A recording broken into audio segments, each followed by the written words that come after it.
Hello and welcome to another episode of the Rotoworld Baseball Show. I'm your host, Eric Samulski, joined, as always, by my co-host, Scott Pianowski. And even though everybody's talking about the NFL draft, we're here to talk about baseball. There's still baseball going on, lots of news, notes. We got two, decent slate of day games today, some games at night, and then a full slate of day games tomorrow, Thursday, prior to the NFL draft, or a lot of day games, more than usual, to make sure that we get our whole day of sports in. Scott, you do two sports too. I'm sure it's a busy time of year. For sure, the intersection of the sporting calendar. It happens in the spring. It happens in September. So it's the busiest time of the year for people who do multiple sports. But I wouldn't have it any other way. I love, and I love dipping my toes a little bit into hockey, a little bit into basketball. We won't talk about any of that stuff today. And I'm just glad the NFL draft is here because there's been so much time spent on who's going where and who's great and who runs the 40 and who runs, who didn't do a pro day and all that stuff. It's like, okay, let's just figure out where everybody's going to be, get the rankings going, and you'll be able to draft on Yahoo Fantasy Football, by the way, very shortly. And also, I say this a lot, and I'll say it again. There is still time. You got that FOMO for fantasy baseball. There's still time to run a fantasy baseball draft, and we're going to do the Yahoo Friends and Family draft next Monday. I've sent you an invite. I hope you've gotten it because we need Eric Samulski in that league. But so you're trying to figure out, should I be worried about Corbin Carroll? How has the market changed its attitude towards starting pitching? What players are moving up, what players are moving down? You will get a great snapshot of that next week, and it will be all over some of our content. So I just want you guys to be on the lookout for that. Yeah, it should be a fun time. And, anytime we get back into the draft room and fix some of the mistakes. I'm getting it right this time. This time I'm going to have an A+. Sure. Yep. One of the mistakes that people, at least right now, maybe people are regretting, is drafting Jordan Walker, who was demoted today to AAA. And this is something where I was advising people to hold on to Walker early. I was suggesting that he be on your bench, but that you hold on to him. Obviously, that was prior to the demotion. I think still in like dynasty type formats and keeper formats, I wouldn't necessarily move on as quickly as possible, but I understand needing to. This is something I'm curious to see your thoughts. I dug into this when I was talking about why should we hold on to Jordan Walker.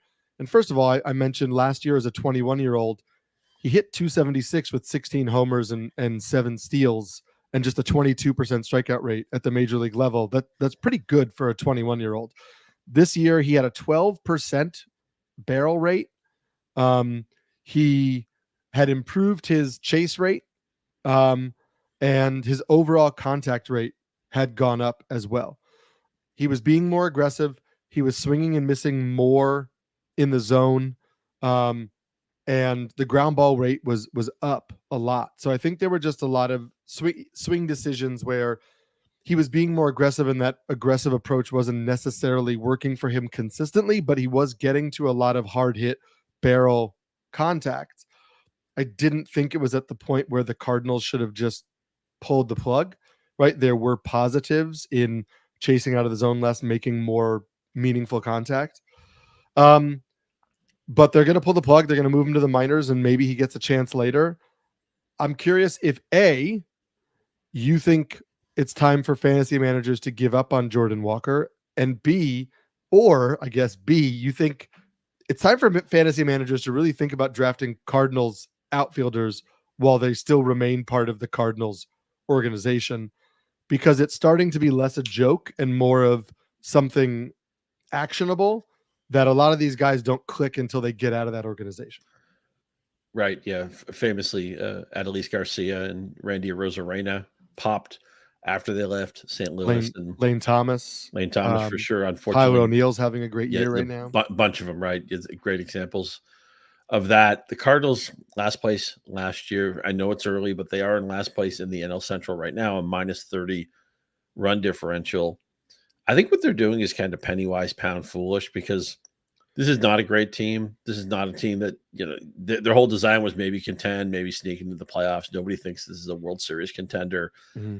But the next great Cardinals team should have Jordan Walker hitting cleanup for it. And I don't know, this is always this thing. Is he better off going down the triple? I don't know what he's going to learn in AAA. He may just beat up on it. This is a question. The frame of the team is a lot different.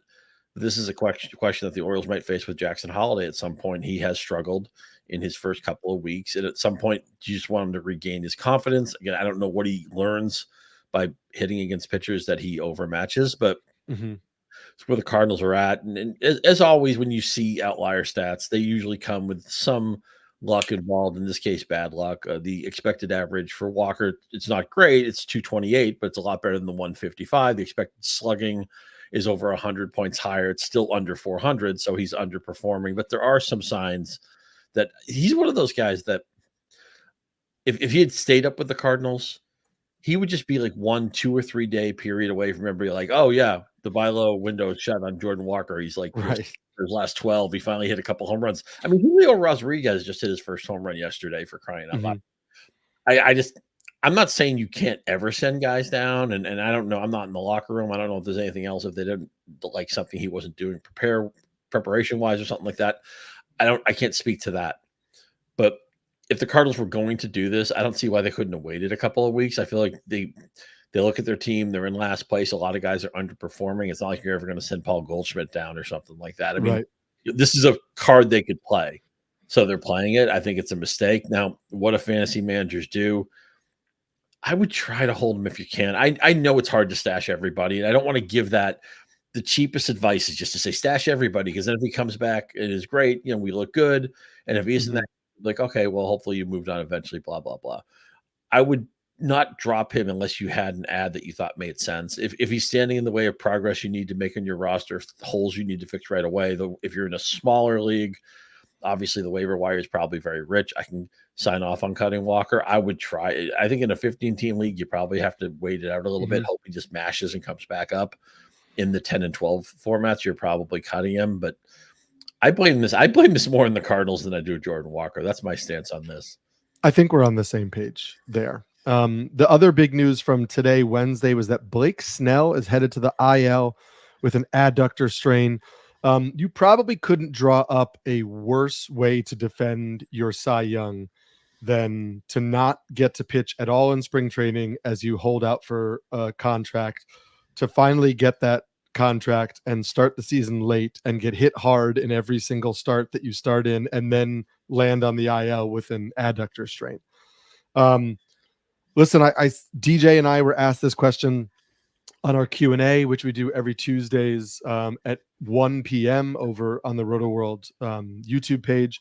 Somebody said, how long do I hold Blake Snell? And I said all year, because we saw this last year where he started out terribly and then he went on to win the Cy Young. He is a rhythm pitcher. He gets into rhythms and he does better. So I do think you want to stash him on the IL if you can. Adductor strains are tough, right? We're talking about a sport that is heavy on torque and moving the core of your body. So anytime you have a strain there, we're talking 4 weeks, maybe more. And so I don't know when we're going to see him back on the mound again. He might miss a whole month, but he's a guy whose upside is pretty clear. And if you have the spot on the IL, I think you want to stash him. I'll sign off on that, but I just want to make the point. Blake Snell has one of the strangest careers for a pitcher who we all know is good. He's won 2 Cy Young awards. He's made 1 All-Star team. He's won 2 Cy Young awards. Those are the only years he got any Cy Young consideration whatsoever. He won a Cy Young award in 2018 with 21 wins. He won a Cy Young award last year with 14 wins. And I realize we're at a point where wins are getting devalued, and it's kind of a flawed stat. I get that. His career high in wins outside of those 2 seasons is 8. He led the major leagues in walks last year, a Cy Young season. His ERA was 2.25. All the ERA estimator says ERA should have been in the mid 3s, maybe even in the high 3s. And you go when you go to the ballpark and Blake Snell's pitching, you expect him to throw like 5 2/3 innings. He doesn't have a complete. He's eventually going to percolate. Joe Posnanski was talking about this week about pitchers just don't go 9 anymore. They don't throw shutouts. Obviously, the game's so different. And Blake Snell is, I think, the most wins anybody has without a complete game is like in baseball history is like 99 or something like that. It might be Sparkulato as reliever. And so obviously you're a reliever, you're not going to complete games. But Blake Snell eventually is going to set the record for most wins without a complete game. He's such a modern pitcher in that, okay, go through the lineup 2 times, maybe 2.5 times, maybe 3 times if you really got it. Remember that flashpoint we had in the World Series where he was mowing down the Dodgers and then they took him out. And unfortunately, they brought in Nick Anderson, who, albeit he had a really good moment as a reliever, and we talk about him a lot as, the strikes and walkouts and go get those guys. He was on fumes in that playoffs. So after Snell came out, Anderson came in. He basically lit gasoline on the fire. The Dodgers took control of the game, and that's forever been the debate point of, this guy's dealing. No. Trust the data. Trust going deep in the game, getting tired, being exposed to that lineup a third time. It's bad. We have proof on that. And I feel like baseball's never going to come to an agreement on that. And I don't know. To me, I'm a big believe in data guy, but I think also the game, as Joe Torre would say, has a heartbeat. I think you have to consider some of what's tied to performance in that day and age. Bottom line is this, as I said earlier, you gave the right advice. Blake Snell's upside is too great. It's a pitcher park. It's a good defense. I know. It's kind of not surprising he got hurt because, didn't have the natural ramp up to the season. He was obviously preparing on his own, but there's no I don't think anybody thought, oh yeah, he just signed, he'll just hit the ground running and he'll be one of the 10 best pitchers, one of the 15 best pitchers in baseball the moment he puts that jersey on. I don't think anybody expected that. So this is almost a blessing in disguise. It doesn't sound like a major injury. Bottom line, and I've never really been a big Blake Snell guy. I think I would actually try to trade for Blake Snell right now if I could. In an NFBC format where there are no IL spots and short benches, do you think that you could hold him? I would try to. Yeah. It's tougher for the next guy. We have an updated timeline on Tristan Casas, who we now know has a fracture in his rib, and the Red Sox have right now just said he's out a while. That's literally all we've heard. We know. We talked again about torque and hitters and swings and stuff at the midsection, let alone stuff that deals with your ribs, not just like a soft tissue injury that needs to heal. This is a bone that needs to heal too. He's not going to swing for a while. So then the ramp up is going to require swinging and then timing, probably like a decent sized rehab assignment to get that timing back, stuff like that.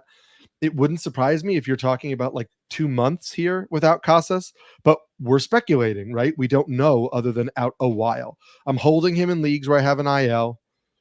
I think my gut is to cut him in like 12-team leagues, like NFBC formats, 12-team leagues where I don't have an IL spot, but I might regret it, but I think that's where I'm leaning right now. I don't know if you have a different opinion. No, we have the same idea. If you have the storage, you do it. If you're no IL, I think you have to move on. And then I know, but it's no fun talking about injuries, but there's been so many injuries at the beginning of the season, and the Red Sox, a team I thought had to make a puncher's chance at like 85, 87 wins, something like that. They got off to a good start, and just everything's gone wrong with injuries. It doesn't make them special in baseball because we know a lot of times injuries do cluster at the beginning of the season. But man, right now, Devers is nicked up and they lost Story.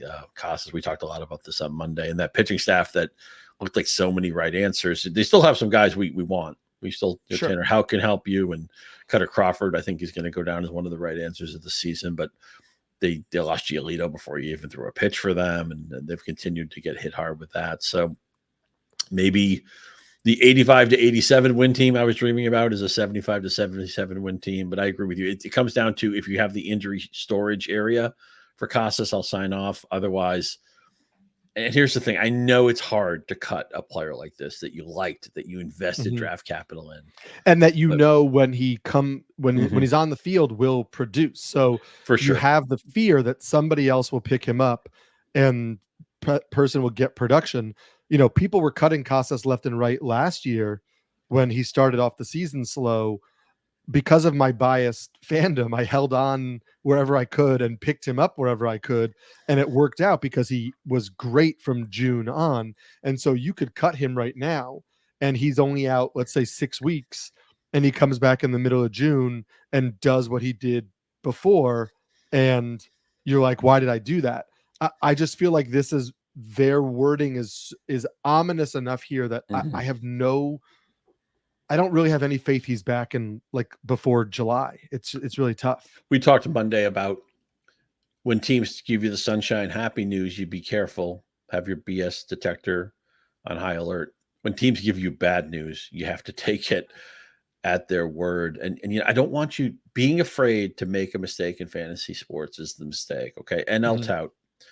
I have Eduardo Rodriguez, drafted him at the auction. And there's a rule in NL tout that when a player hits the IL, if you want to cut him entirely, you can get his salary times 10 in free agent acquisition budget money back. And then after the All-Star break, it's times 5. But so if you want to cut, and you only have, I think, 3 or 4 IL spots, they've changed that. It used to be unlimited, and I think they've gone away from it for good reason. I think unlimited IL is a bad idea. But so I had Rodriguez. I think I spent $12 on him. So if I wanted to cut him, I get $120. $1,000 is what you start with. I decided, you know what? He's on the 60-day DL now.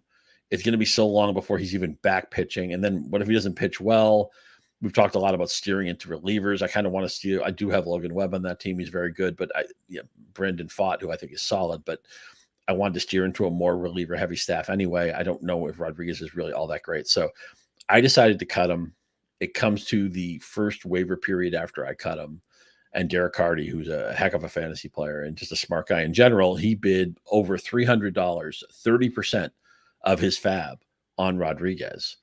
And my first thought was like, oh, okay, Cardi's a smart guy. What did I do? I screwed up. And then I looked at all the other bids. Nobody else bid on him, which I think reflects a lot of people didn't know he was available. But then I said, wait a minute. With all due respect to Derek, who is smart and a friend of mine, and we've done a podcast together before. It was really fun. I'm trusting myself. I think I was right. And if Derek ends up getting something out of that, that's fine. I mean, good for him. But I came to the conclusion the right move was cutting Rodriguez, and it's so easy. You ever do this in a draft, right? Fred Zinke always does this to me. Well, I'll be between 2 guys. I'll pick player A, and then Fred will immediately pick player B. After. Yeah, and I'm like, well, Fred Zinke's smart. He did the right thing, right? It's like, wait a minute, I'm smart too. I mean, I'm going to trust myself, and I want you to be that way. When you're going to, some of you are going to cut a player like Tristan Casas, and then one of your rivals is going to pick him up, and you're immediately going to feel that pang of what did I do? Don't be scared. Just do your diligence, make a good decision. Not every decision will work out, and then, be fine with it at the end of the day. And that's what I'm going to do. If it matters, I side with you on that. I would have cut Eduardo Rodriguez. No, good. I done it. So it's you and me against Cardi. There you go. Yeah. I also, in 12-team leagues, if I don't have an IL spot, I'd like to keep an IL spot. But if I don't have an IL spot in 12-team leagues, I'd probably be cutting Merrill Kelly, who is out for now at least a month, they've said, with a shoulder injury. Now that he's landed on the IL, he's undergoing more imaging to see the exact severity. But the Diamondbacks have already said at least a month. So you're looking at probably closer to 6 weeks, maybe 8 weeks. Again, he's pitching really well. If you have the IL spots, you're going to stash him until those IL spots dry up and you need to make your move. But in 12-team leagues where there are pitchers on the wire, if I don't have an IL spot or my IL, I only have like 2 IL spots and they're clogged up with like, Josh Young or Max Scherzer, who might be coming back soon, things like that. I'd be moving on from Kelly because I just can't. I'm not in a 12-team league in particular where there's more options. I'm not going to play for 2 months down the road. I need to make sure I have production over the next 6 weeks, 8 weeks. And if I have to keep Merrill Kelly on my bench, I don't, even as good as he is, that's not ace upside to keep on my bench without an IL spot. I feel like I can approximate that with some good streamers and hope to land on a prospect who gets called up, or, one of these guys who is off to a hot start, who winds up being like really useful for a while, like Ronel Blanco or things like that. I don't know if you agree or disagree. Oh, I do. I hate to be blocked from the fluidity of my roster. I hate you.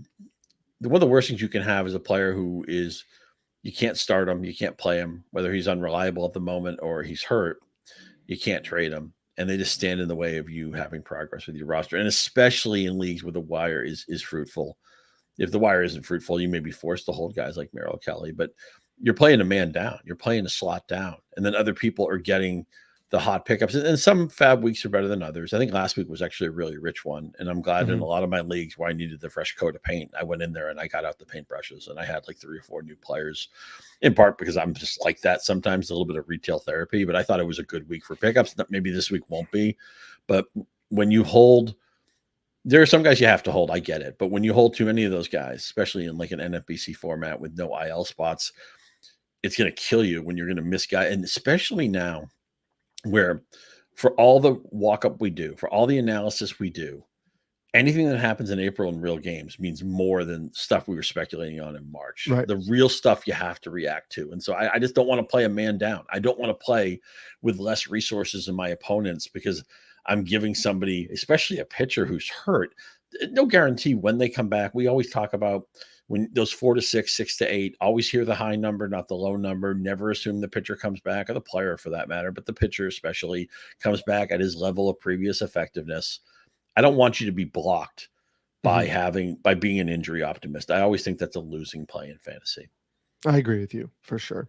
We avoided a scare with Cody Bellinger, whose x-rays came back negative after he left the game. He's just day to day, so nothing really actionable there. However, we've seen that Matt Mervis was called up yesterday from AAA. It appears as though Mervis, it's only been 1 game, so we have to see how it shakes out over the course of the next few weeks or so. But it seems like Mervis will probably be in the lineup regularly against right-handed pitching, while Seiya Suzuki is sidelined, because Mike Tauchman is starting in the outfield, which has opened up DH for Mervis, and you'll probably see Patrick Wisdom in there against left-handed pitching. Mervis is doing basically what he did in AAA last year. He's hitting over 280. His strikeout rate is around 22%. Walk rate is over 14%.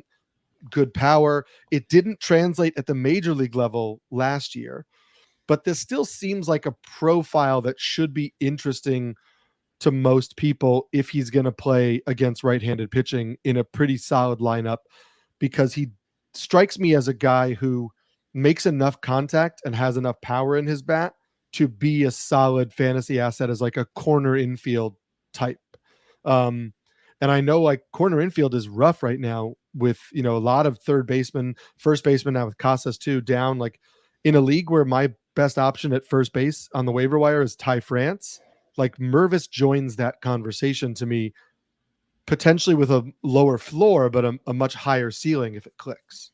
Yeah, I'm open-minded to see if it clicks. And remember, he got such a limited amount of playing time last year. He didn't even get to 100 plate appearances, so we don't know. And I realize when you see a player like him who produces in the minors, but he's age 26 season, it's very easy to say, oh, he's just a quad A player, right? It's not going to happen. But he hasn't really given a chance yet, and maybe that he'll get that opportunity. It is a good lineup, and sigh of relief that Bellinger's okay. I have a bunch of teams that actually have Bellinger and Lane Thomas, and I know Lane Thomas is the most popular player. We'll talk about him in a second.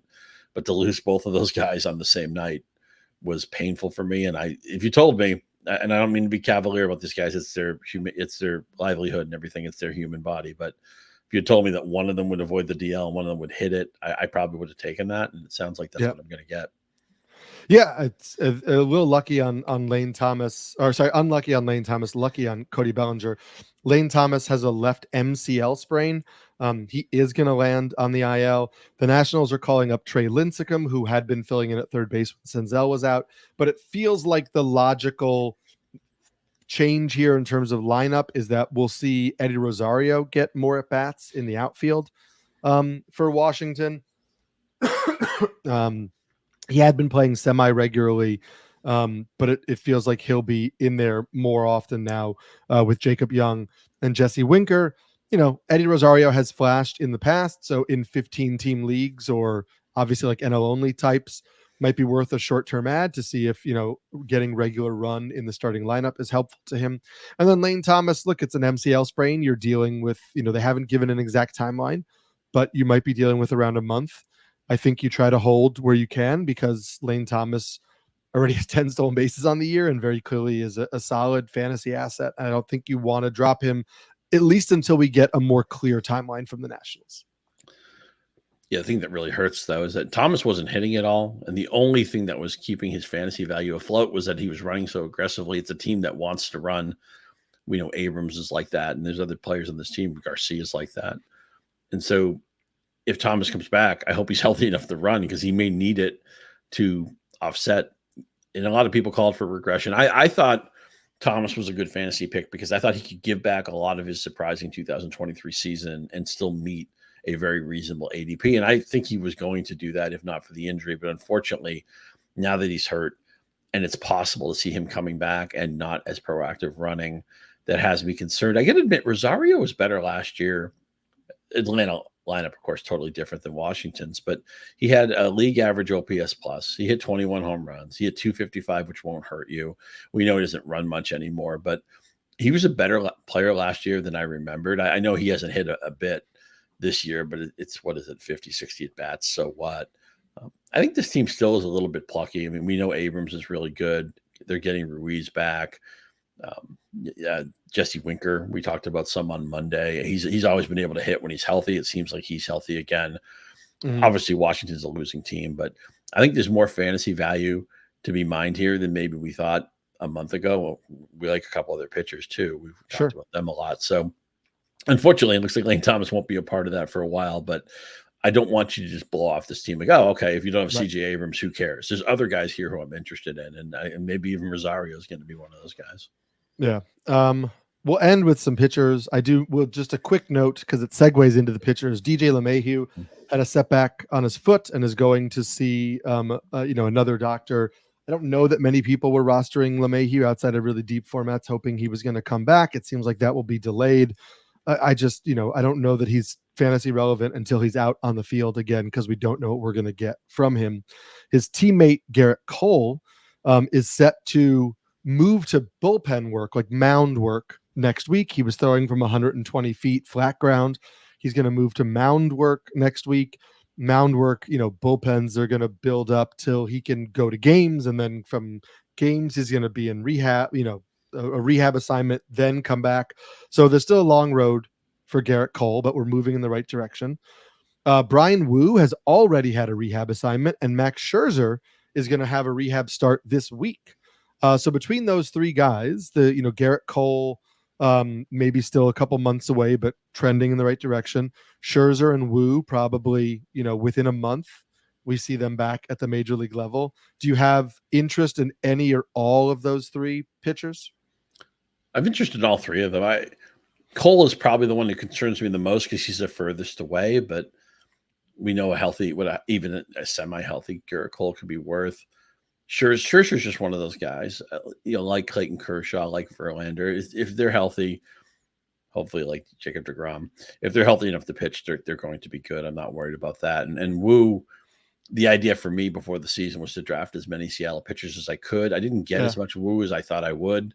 And then he got hurt early, so I thought maybe I dodged a bullet. But I still think anybody in that rotation, the park, it can't be understated that when the Giants enjoy this, the Mariners enjoy this, when you're not petrified to pitch in the zone because every piece of contact is going to be like the warning track or a home run or something like that, it allows you to be so much more efficient and so much more effective. And it sounds overly simplistic, but I want, until Seattle plays in a different park or something changes, I want you to get their pitchers as long as they're, they have some level of talent that you need. And you can't just throw 5, journeymen out there, but I still think this rotation, and if there's any discount on George Kirby, there probably isn't if your league is smart, but who knows? Some people might overact once we get to May and his ERA isn't where it should be. That's really just one bad start. We saw Gilbert look great on Tuesday night.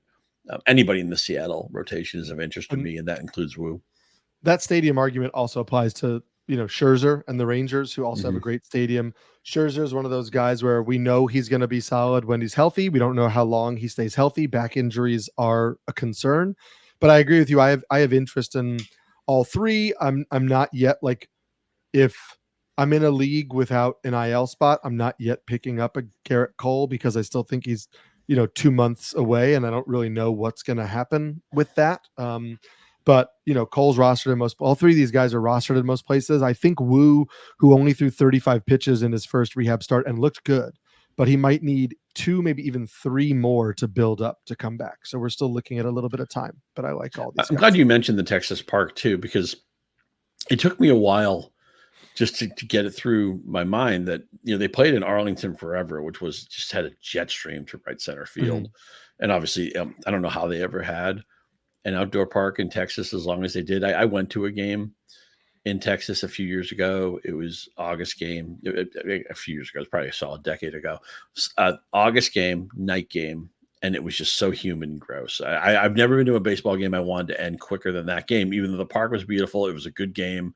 I think it was a 10-inning game between the Rangers and the Yankees, and just like, this is disgusting. I don't know how Pudge Rodriguez lived through all those games. Right, all catching. Yeah, right. But it's the indoor park they have now is totally different, right? And it took me a while to just stop thinking Texas, great place to hit. Right. It's not. No, it's not. It's a great place to pitch. Which is also the case now for Baltimore, and we'll get to a particular player on Baltimore when we do go through our Statcast exit velocity leaders here in a second. But before we do that, the NFL draft kicks off on Thursday, and we have you covered with our mock drafts, positional rankings, player interviews, and news updates around the league. Go to NBCsports.com/NFL draft today for insight leading into round one, and check back throughout the draft for analysis of every single pick. You can also go to the NBC Sports YouTube page where we have positional previews, videos of positional previews for every single position, including some of the top day 3 guys. So this is content that leads into all 3 days of the NFL draft. We will have reaction pieces when they come out. So make sure you check that out over at NBC Sports. So our big topic to the day on the day is going to be exit velocity. Exit velocity batted ball event data tends to stabilize around 80 batted ball events. We're seeing some guys already hit that. A lot of guys are, around 70 right now. So we're starting to see this begin to stabilize. And we want to try and see if there are some guys that we can lock in on as showing some real improvements in 2024. Statcast unveiled a new stat, which I want to look at today, which is called EV50. And it's pretty, break that down to exit velocity 50. And the reason why is EV50 is an average of the hardest 50% of a hitter's batted balls. So it looks at the best half of all hitter's batted ball events and then says, what is the average of this best half? Now, why we like that for fantasy is it's not just like, hey, this is his max exit velocity. This is how hard he's capable of hitting the ball. It says, this is how hard he hits the ball the best in his best 50% of at bats. So if we're taking kind of like the average of who he is as a player, on the upside of that average, this is what his average exit velocities are. This is how hard he hits it. Carlos Marcano, who does really good work, looked at the EV50 in 2022 and found that it was really predictive of home run production in 2023. So it might not be predictive within the same year, but it suggests that guys who got to top end exit velocities more regularly tended to hit for more power in the next season, or as years went on even.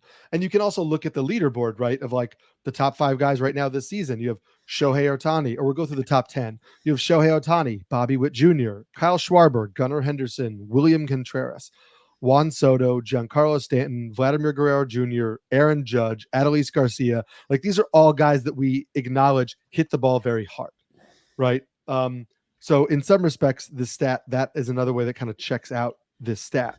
I wanted to look at some people within the top 25-40 who stood out to me as being interesting, and guys we wouldn't expect, including the 12th guy on this list, who realistically I didn't think had much of any power based on the sample size of just one rookie season last year. But I didn't think Jordan Westburg was a guy who was going to hit for meaningful power. He is 12th on this list with an EV50 of 103.9. Technically, that's actually tied for 11th with Yordan Alvarez.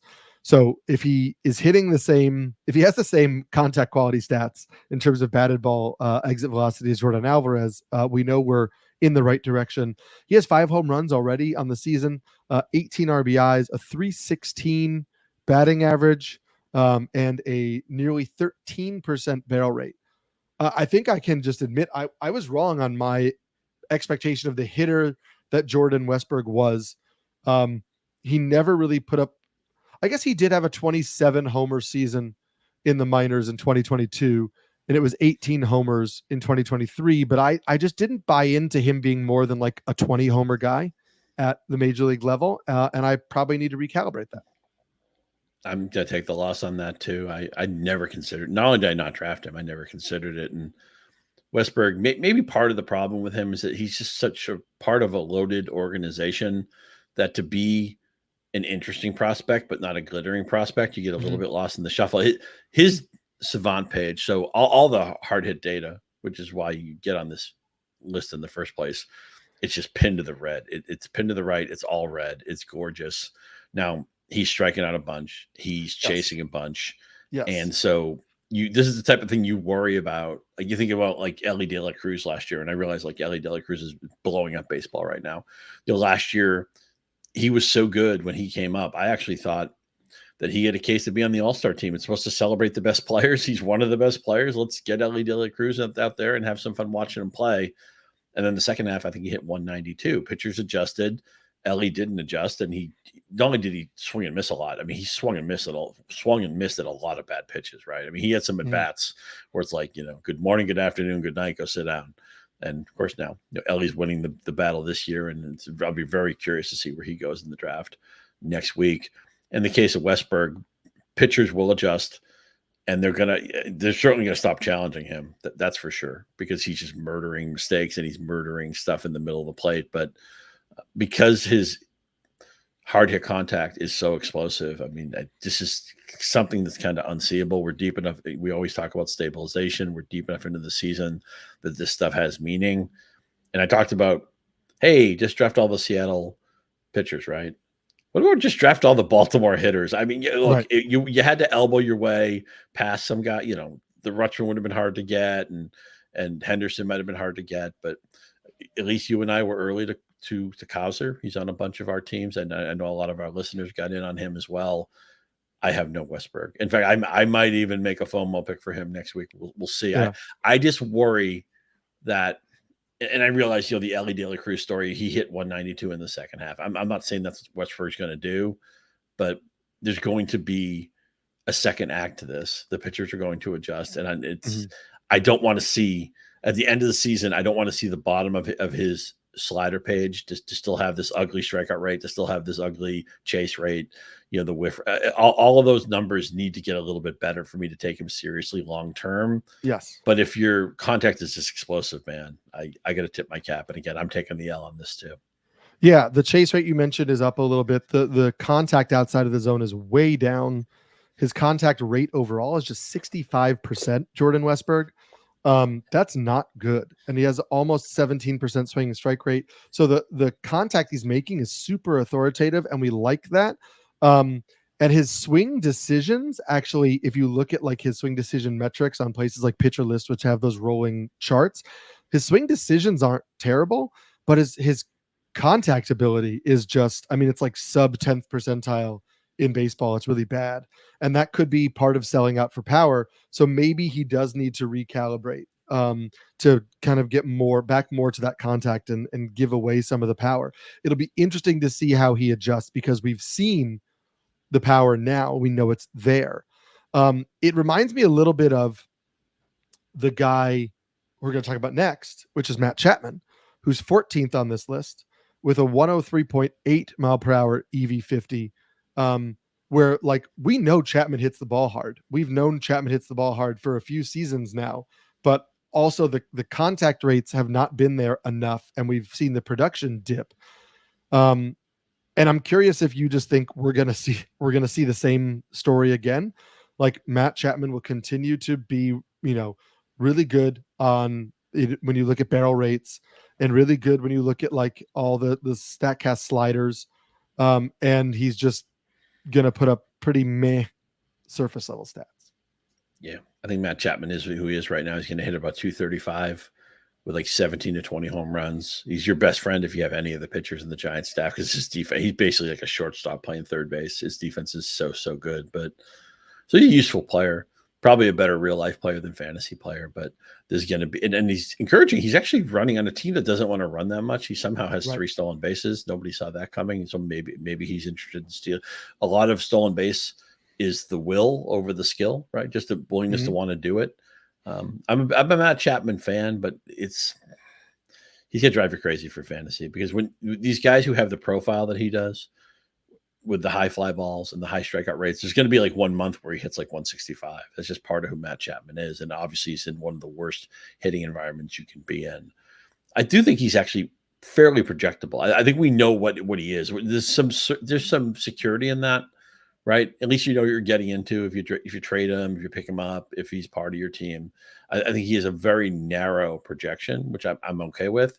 Just no upside here. I don't want to start dreaming of this something. He's going to go back to like all-star quasi MVP candidate. Not that anybody really thinks that's true, but yeah, just write down 232 and 18 home runs, and that's what you're going to get.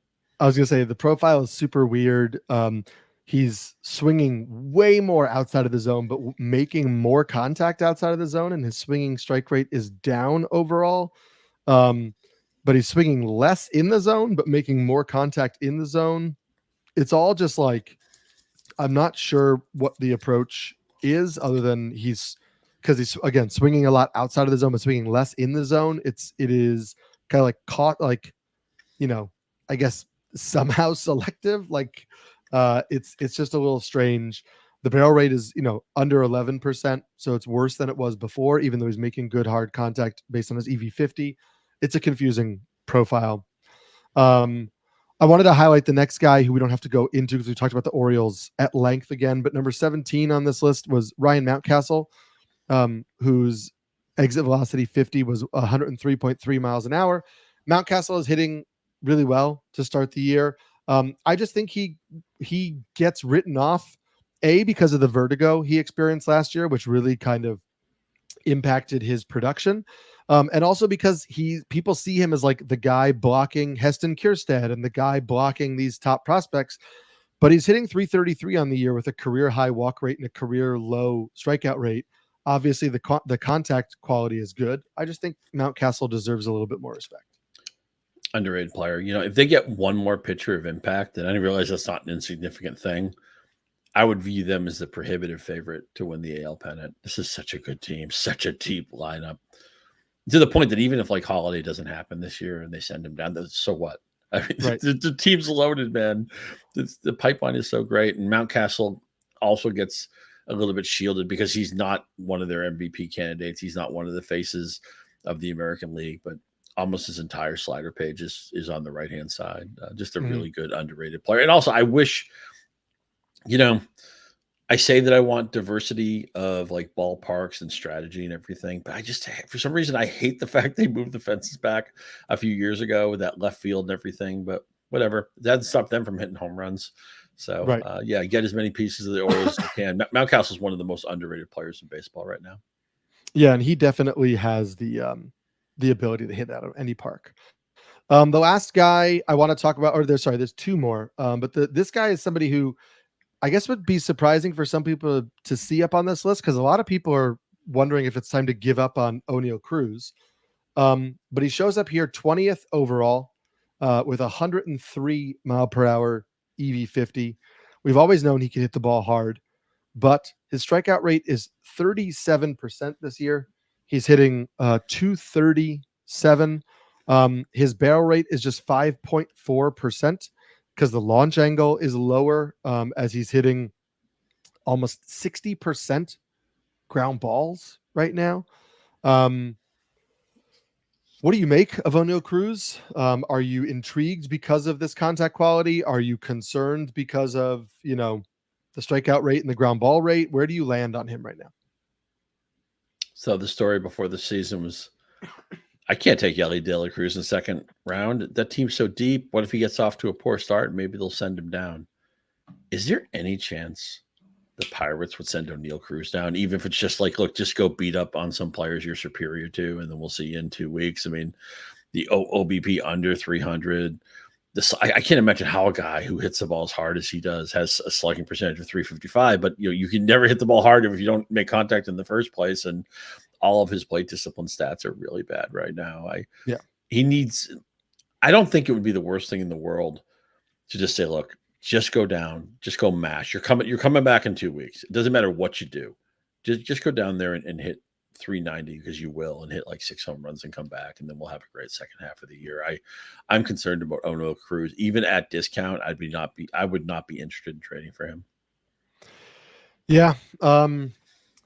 It's tough. The swing decision metrics, the plate decision metrics, the strike zone judgment, all of that stuff is like sub 10th percentile right now.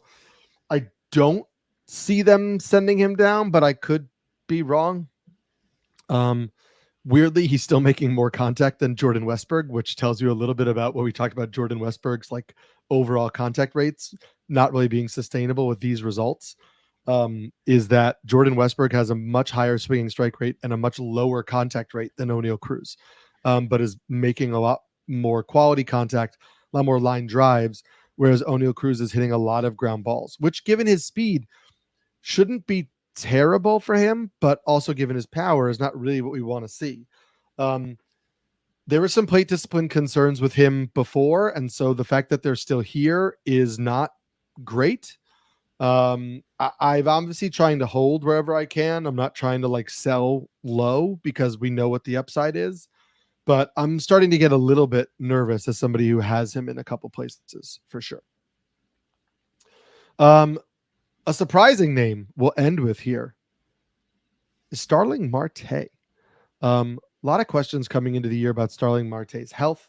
He is 27th on this list with an EV50 of 102. Sorry, 200 would be crazy. 102.6 miles per hour. He's playing pretty much every day for the Mets so far this year. And his production has been really good while he's been in the lineup.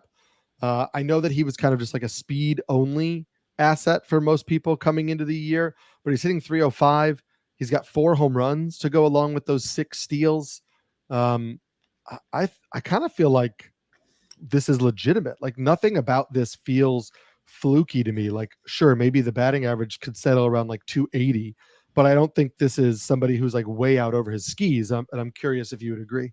No, he's always been an underrated player, just needs health. And it's also important to underscore that he's continuing to steal, even though his sprint speed hasn't graded out that great the last couple of years. Not uncommon for somebody in their mid-30s. But again, with double groin surgery too. For sure. Yeah. The old double groin. You know, if you're going to have surgery on the groin, you might as well do it twice. But he's, again, a case of the will over the maybe the raw speed over the raw skill. So he's still interested in doing that. Mets lineup as a whole, I think, is average at best. There's some dead spots in it, and obviously they just lost Arraez. I don't really know who Brett Beatty is right now. He's hitting better for average, but he's not hitting for any power whatsoever. Marte, we talk about 10 years ago, I was always pounding the table. Abanya's all-stars, boring value veterans.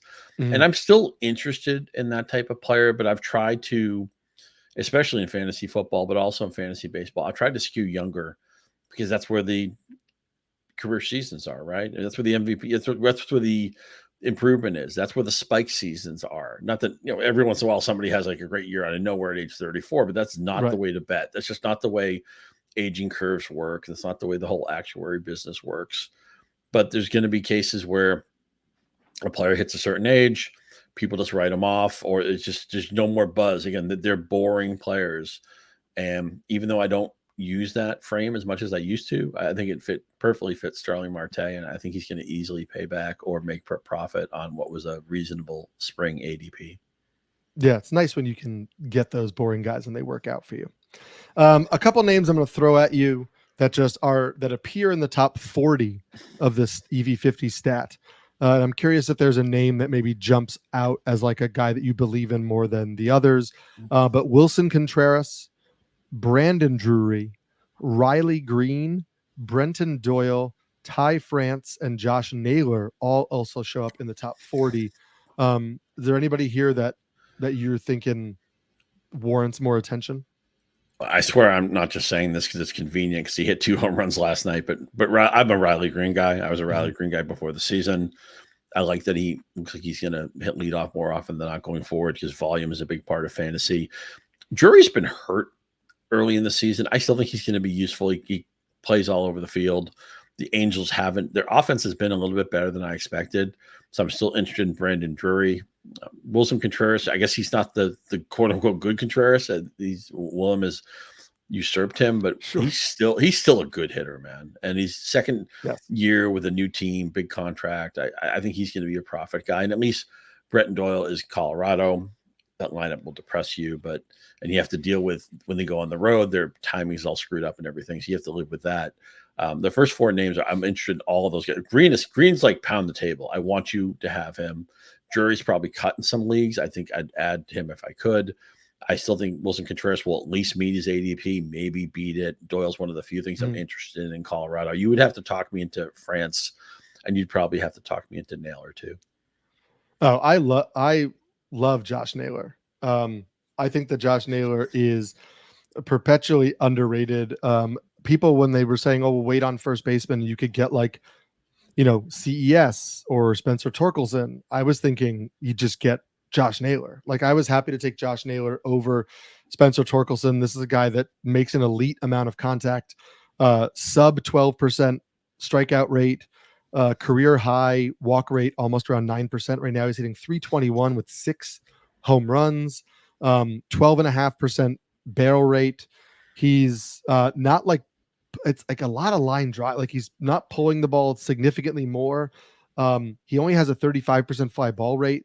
So he doesn't sell out for power, but this is a guy who's being a little bit more aggressive in the zone than he was in the past, but still making 87% zone contact, 80% contact overall, chasing outside of the zone less. I just really like what Naylor offers. No, you're right. You're right. It's interesting. I had no problem with the Contrerases. I actually conflated Josh Naylor and Bo Naylor. Bo Naylor, yeah. We're having totally different seasons. Bo Naylor right now, could you put the ball on the tee and he's still making out. But Josh Naylor is, last year he had a very quick. He even stole bases last year, right? I mean, but he's got a perfect batting profile. I can't imagine anybody who wouldn't like Josh Naylor, to the point that I can see him drafted in a digit round when we redraft on Monday. Sure.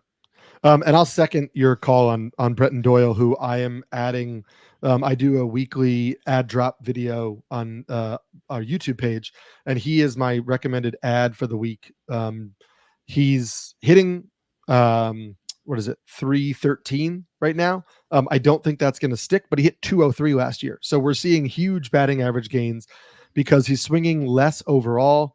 He's chasing way less. His contact rate in the zone is now 87%. He has, according to Pitcher List rolling graphs, elite strike zone judgment and is making above average decisions. I still think maybe his batting average settles around like 260-ish, 270, but he stole 22 bases in 125 games last year. Like, this is a guy who hits the ball hard and can run. And if he's hitting 260, it drastically changes his outlook as a fantasy player, because we were thinking of him as like a 203 guy. And he's proving to maybe not be. Maybe a poor man's version of CJ Abrams, where he starts the year in the bottom third of the lineup, like Abrams did last year. And then the final, quarter, 70 games, whatever it was, Abrams moves to the top of the lineup, takes off, and now he's considered a full-fledged star. I don't think Doyle has the same upside. Nobody would argue that, but I mean, Charlie Blackmon's like 100 years old. I think Brenton Doyle eventually will be batting first or second for this team.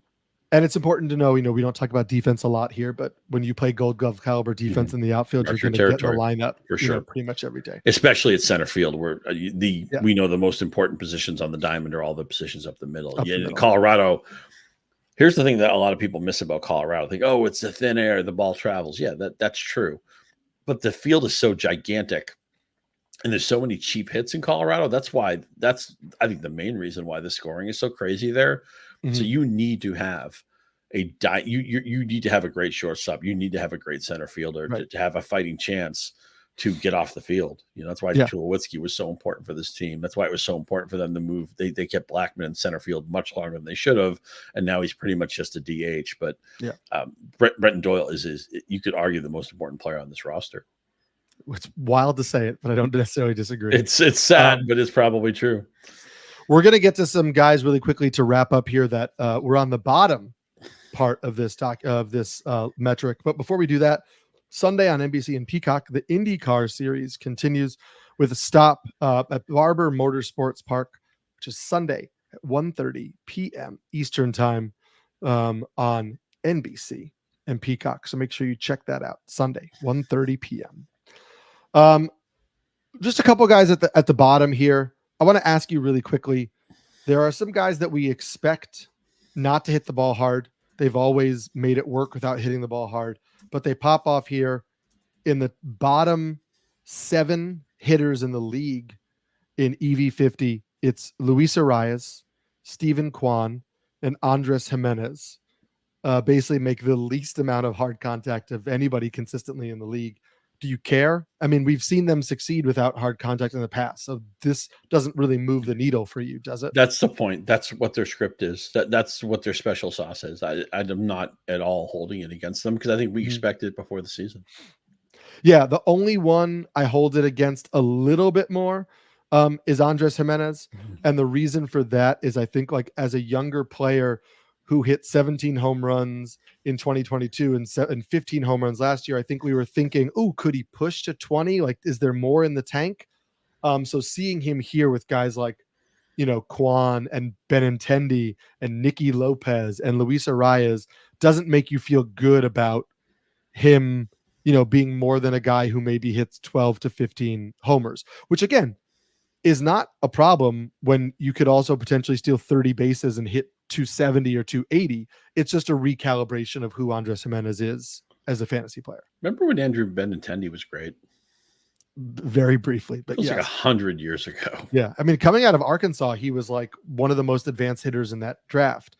And this is the guy who like maybe changed his swing too much and tinkered with things too much because he made some changes when he was with the Red Sox and it seemed like all the power just dried up and it never came back. Yeah, it almost strikes me like I'm old enough to remember when the Red Sox had a hitting coach named Walt Reniak, and he did like these awful things with Rich Gedman. He got him swinging with this whirly bird swing with one hand off the bat, and it was really painful to watch. And Benintendi, I mean, he came up, he was a hot prospect.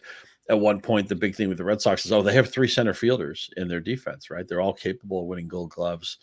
And now he's gotten the big deal or relatively big deal. And all he does is hit like a kind of for a toothless average. And he hits like 5 home runs a year. And he's not even that old yet. And he's part of, right. It's amazing. I know this is obvious. I just want to say it anyway. I would start anybody. Eric, you pitch against the White Sox tomorrow. I'm streaming you, man. That team. Look out, they have 3 wins. I think they've been shut out like 7, 8, 9 times, something like some crazy number for April, right? It's amazing how lousy that team is. Yeah, I don't know. My fastball wasn't quite there. Doesn't matter. It doesn't matter. Just don't walk anybody. It's all right. They're not going to hurt you. Yeah. The Red Sox lead us to the next grouping I have for you, which is 3 rookies or rookie eligible hitters who appear in the bottom 15 in EV50. Ceddanne Rafaela, Nolan Shanuel, and possibly most surprisingly, Evan Carter. Yeah. And I'm curious if you have any concerns here. My immediate reaction is there are some concerns with Rafaela's swing right now. It's a little too long and loopy. He's got too much of a bat wrap. He's just late through the zone. But we talked about in the past episodes, given the current state of injuries with the Red Sox and his recent contract extension, he's going to get a chance to work it out in the major leagues unless he really, really starts to unless it becomes a detriment to him. I think they're going to try to let him work it out. Nolan Shanuel is somebody who, despite being a first baseman, never profiled as having a lot of power.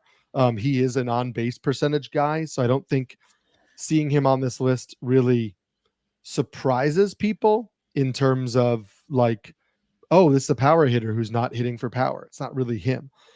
Evan Carter is the one I think is probably the most surprising because we saw him do really well in a brief sample last year and then also in the playoffs. And I think that people were expecting him to hit the ground running a little bit. And so not only seeing him struggle, but seeing him not hit the ball hard is a little shocking. It is. I thought he would hit the ground running, and I wanted to draft Carter and was getting skipped ahead in line, and it hurt. He was a FOMO miss for me. I wonder. I don't know if you do a lot of granular work with this stuff. I haven't dug into this yet, but because he's so good at laying off pitches, I wonder if he's taking too many hittable pitches early in counts. I wonder if maybe getting more aggressive might be the solution for him. And I'm curious. I know you do some panic stuff. Should we be panicking on Corbin Carroll? Should we be panicking on Evan Carter? Has Carter showed up on any of those articles for you yet, or is he somebody? What's your stance on the level of panic for Evan Carter? He will, because a lot of people are starting to wonder. I kind of agree with you on what it is as well. Like his contact rate is above MLB average. His swing decisions are above MLB average. Right now, Pitcher List has a great stat where they do the rolling graphs for his swing aggression.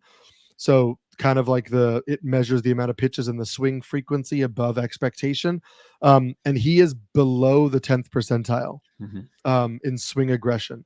He just doesn't, he is not aggressive at all. His strike zone judgment is still above average. So it's not like he is, it's not like he has a bad understanding of the strike zone. It's a young player who's potentially putting himself in bad situations because of how passive he is, which makes me want to give him more of a leash, because I feel like, it's an easier tweak, right? Saying, okay, let's make sure that you are swinging it, being a little bit more aggressive, but trying to be more aggressive on pitches that you can do more damage on, not like just swinging at everything. That is a calibration that can be more easily made than like trying to change your swing, trying to add more lift, trying to, things like that. I'd bet on Evan Carter. I would, again, the manager who drafted him, I like to assume the people in your league are probably smart. If they're dumb, you don't need our help, but I would price him pretty similar to where I had him before the season. Yeah. So that will wrap us up today, looking at our EV50 stats.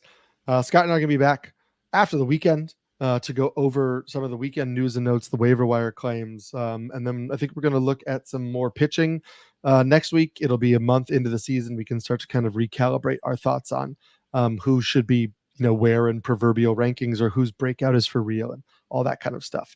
You can check both Scott and I out on Twitter. I'm at Samski NYC, and Scott is at Scott_Pianowski. And we'll check you next week for more episodes of the Rotoworld Baseball Show.